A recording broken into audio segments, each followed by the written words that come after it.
Sunday menu বলে কথা ছিল সরু চালের ঝুরঝুরে ভাত, তার সাথে ছিল আলু ভাজা এবং খাসির চর্বির বড়া, তার সাথে মাছের মাথা দিয়ে ডাল, আমের টক, স্যালাড আর ডাঁটার শাক।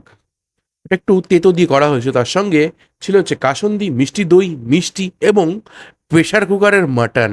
উফ, ওই যে সিটির সময় যে গন্ধটা বেরোয় না, নাক কিন্তু ওতেই পুরো পেটটা ভরে যায়। প্রথম পাটে তিতা, শেষ পাতে মিঠা, এই কথা দিয়েই শুরু করলাম খাবারটা। শাক দিয়ে খেতে খেতে দেখলাম প্রেশার কুকার থেকে মাটনটা গামলায় ঢালা হয়ে গেছিল। আহা, কি লাগছিল দেখতে পাতলা মাটনের ঝোল। তারপরে নেক্সট নিয়ে নিলাম মাছের মাথা দিয়ে ডাল, যেটা আমার খুবই ফেভারিট। আমাদের সবার ডাল দিয়ে খাওয়া হচ্ছে, বাট আমার ভাইয়ের কিন্তু এখনো শাক দিয়ে খাওয়াই শেষ হয়নি। কার কার বাড়িতে এই ঝুরঝুরে আলু ভাজাটা করা হয় বলো তো? আর ডালের সাথে যদি 3 রকমের ভাজা হয়, তাহলে আর কি লাগবে? ঝুরঝুরে আলু ভাজা, নর্মাল আলু ভাজা আর চর্বির বড়া।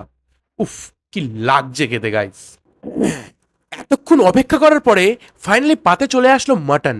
আলুগুলো লাগছিল মনে হচ্ছে রসগোল্লা, আর তেলটা মনে হচ্ছিল রস। এবার নিয়ে নিচ্ছি এক এক করে মাটন। আর মাটনটা মিডিয়াম পিস ছিল, যেহেতু ঘরে খাওয়া হবে, মিডিয়াম পিস যাতে তাড়াতাড়ি সিদ্ধ হয়ে যায়।